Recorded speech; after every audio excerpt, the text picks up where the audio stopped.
Mr. Gordon Brown.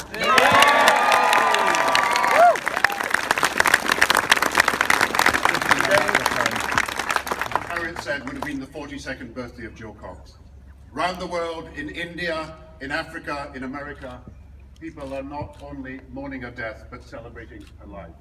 She didn't talk just about changing the world, she changed the world. There are many mothers alive today because of what she did. And in a world of prejudice and intolerance and hate, there was no one less prejudiced, more tolerant, and less hate-free than Jo Cox. Let us remember her today. To come than Birmingham, centre of the Industrial Revolution, leader of manufacturing, one of the greatest industrial economies in the world. And Birmingham knows the economic realities. 4.5% of our exports go to China, 1.5% go to Australia, 1.5% go to India, but nearly 50% go to the European Union. And there is no road to the future of this country. There is no road to full employment in this country that doesn't run through the countries of Europe and the trade we do with them. Ask the car worker if you don't believe the elites and the experts, and he'll tell you that 60% of the cars he produces for export go to the European Union. Ask the pharmaceutical worker in Wolverhampton and across the northwest, what about their exports? And 58% go to the European Union. Ask people in food and drink industries, and it's 60% of their exports go to the European Union. Ask a young person where the jobs of the future are going to come from. Digital, IT, financial services, energy, environment. These are all the industries where we do well, where we will sell our products to Europe. 500,000 jobs over the next 10 years. Some of the best high-quality jobs, and these will be jobs for Britain if we stay in Europe. I say, if you want jobs to remain, vote Remain. If you want companies to remain, vote Remain. If you want investment to remain, vote Remain. If you want industries to remain, vote Remain. And one other thing, if you want workers' rights to remain, vote Remain. Because it's no accident that it is Europe that delivered holiday pay, the maximum working week, consultation in the event of redundancies, maternity pay, gender equality. And why?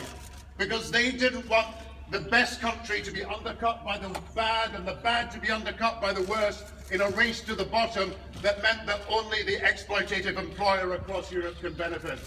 And do you really believe that if Ian Duncan Smith had the decision on Friday, he would restore all these rights that would be lost by a vote on Thursday? No, sometimes the Brexiteers say that they're defending working people against Europe. You know, sometimes Europe has to defend working people against the Brexiteers. So don't throw away in a day what we have built decades to create. And let's deal with the other arguments that Harriet mentioned about not just jobs and the economy, about sovereignty, about Britain's future, about identity, about culture. You know, we make in Britain all our decisions on taxation, public spending and fiscal policy. Only one VAT bans is influenced by Europe. But it is also in our national interest to cooperate in Europe so that we tackle the tax havens and the money that is siphoned off that should be spent on the public services in Britain, and only the clout of the European Union can get that money back. And look at energy and the environment, and we make all our decisions on nuclear and gas and oil and the mix of energy, the regulations and the prices. But it is in our national interest to cooperate on climate change so that the free riders don't get away with it. So we use wind and wave power and put it into a European grid so we cut carbon emissions, cut energy prices and have energy security. Europe is good for energy and for environmentalists and all those who believe in a sustainable environment. And we make our own decisions also about peace and war. We have our army, our own navy, our own defence force, and we have our own border posts.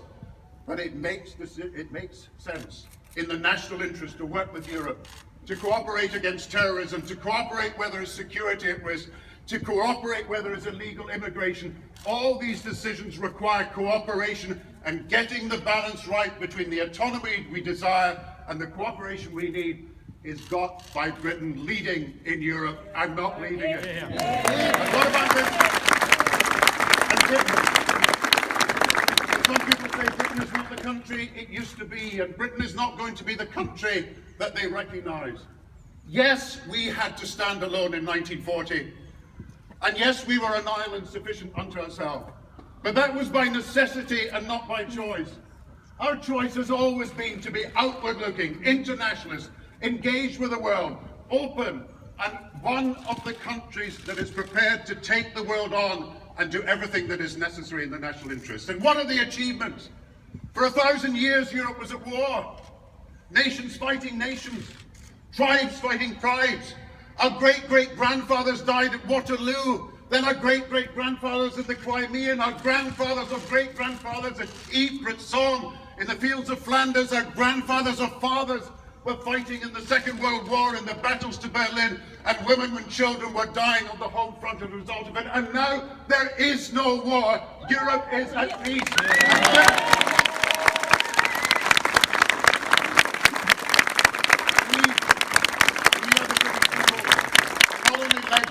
Fascism and into freedom. We're the British people who sent a declaration of human rights that is now the basis for any country to enter the European Union. We're the British people who stood shoulder to shoulder with Eastern Europe and said to them, if they followed democracy, we would support them into the European Union. And we are the British people who in 2009, Britain led Europe in the cooperation that Europe then led the world to get us out of the worst financial recession for 90 years. And what kind of Britain would we be?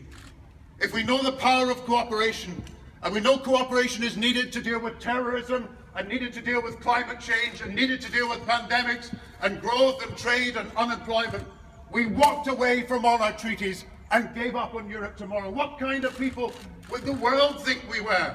When facing terrorism, all of the 28 countries of Europe, we walked away from Europe and left everybody to do things on their own. And what sort of country would we be? And what sort of message would we send to the young people of this country if facing protectionism and chauvinism and nationalism and anti-immigrant xenophobic isolationism across Europe, we just threw it all away and said we are going out on our own despite all the consequences and pandered to that protectionism instead of challenge it? This is not the Britain I know. This is not the Britain I love.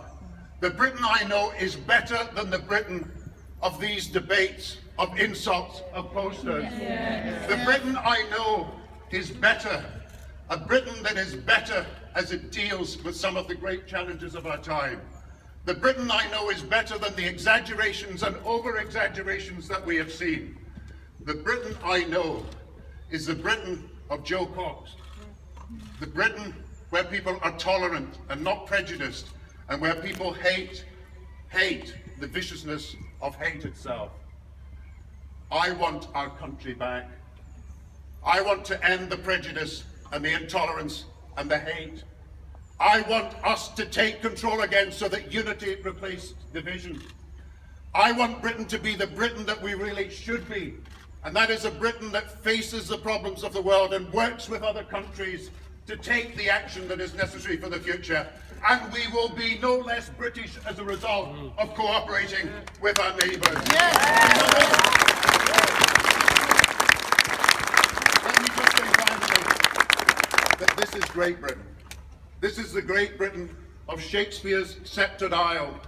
And yes, he had to say there was a moat defensive against less happier lands and their envy of Britain. But he was also outward looking and engaged, and talk about deeds that were renowned the world over in far-off places conducted by Britain.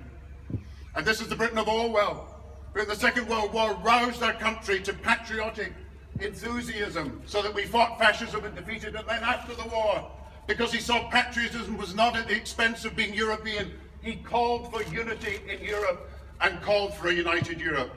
And this is the Britain, let's also remember, and he's been quoted in this campaign before, of Churchill. And Churchill said to the Council of Europe in 1948, cast aside the pettiness, the divisiveness, the smallness, reflect on the larger hopes of humanity, so that every child in every generation to come would neither be victors nor vanquished in the unnecessary wars of the past. but would be the heirs to the treasures of the past and inheritors of what we could achieve in the future. This is the Britain we should be standing for. A Britain that stands tall in Europe and doesn't stand apart from Europe. A Britain, friends, that is leading in Europe always and never leaving. Thank you.